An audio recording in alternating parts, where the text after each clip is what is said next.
And now we're going to take a closer look at the man who may be President Trump's most influential advisor. His name is Steve Bannon. He's the force behind many of Trump's early moves, a member of the National Security Council. And he's in the spotlight now as controversial comments he made on his Breitbart radio show are resurfacing. ABC's chief national correspondent Tom Yam is here with the details. And Tom, there are hours of tape where Bannon calls Muslim immigrants a threat and says the U.S. engaged in a global existential war. There are hours and hours. That's right, George. Good morning. President Bush had Karl Rove, President Obama had David Axelrod, and President Trump has Stephen Bannon. Bannon, one of the advisors that helped President Trump with that executive order on the travel ban, a man who just months ago was running a website, now one of the most powerful people in the White House. As President Trump pushes forward with his plan to change the country, the spotlight is growing on one of his most influential and controversial advisors, Stephen Bannon. Recently, in an unprecedented move, President Trump named Bannon to the National Security Council, adding a political strategist to the team in charge of keeping the country safe. He's got a tremendous understanding of the world and the geopolitical landscape that we have now. Bannon is one of the most mysterious players in the president's inner circle. He's usually seen wearing a field jacket, a bit rumpled, and almost never does interviews. But when he does, they're mostly with pro-Trump reporters. We need to have a fight in the Republican Party for the soul of the conservative movement. I agree with you. For years, Bannon, who ran the alt-right news site Breitbart, called for a GOP revolution. In Trump, he found his revolutionary. On his radio show, Bannon shared a worldview that mirrors what President Trump said on the campaign trail and now in office. To be brutally frank, I mean, Christianity is dying in Europe and Islam's on the rise. Here's Bannon talking about Muslim immigrants in Europe. These are not Jeffersonian Democrats. These are not people with thousands of years of understanding democracy in their DNA coming up here. USA Today reporter Steve Riley reviewed dozens of hours of Bannon on the radio.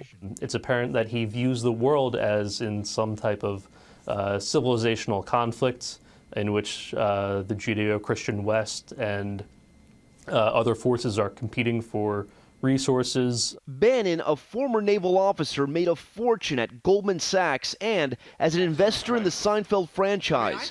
On his show, he called himself the patron saint of commoners. At Breitbart, Bannon's critics said the site was fueled by racism, sexism, and anti-Semitism, publishing headlines like, "Hoist it high and proud, the Confederate flag proclaims a glorious heritage. Birth control makes women unattractive and crazy." And this one, calling conservative analyst Bill Kristol a, quote, renegade Jew. Don't believe the mainstream media. Don't believe the establishment. Do not believe the permanent political class. We are on the right side of history.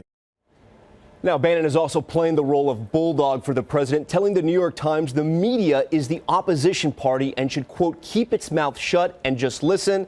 And Bannon also jokingly referred to himself, George, as Darth Vader. Some others have said something like that as well. Let's bring in John Carl and talk a little bit more about this. And John, Bannon also the driving force behind this executive order banning temporarily this travel from 7 majority Muslim nations. I want to play part of this radio interview he did a while back, which illuminates that. Well, I think we need to do two things, or three things. One is we need to put a stop on refugees until we can vet. You know, we've been through a number of classified briefings. Why stop until we vet? I don't understand. What do you mean vet? Why not just stop? Why are you going through all this thing on vetting? The opportunity cost of vetting.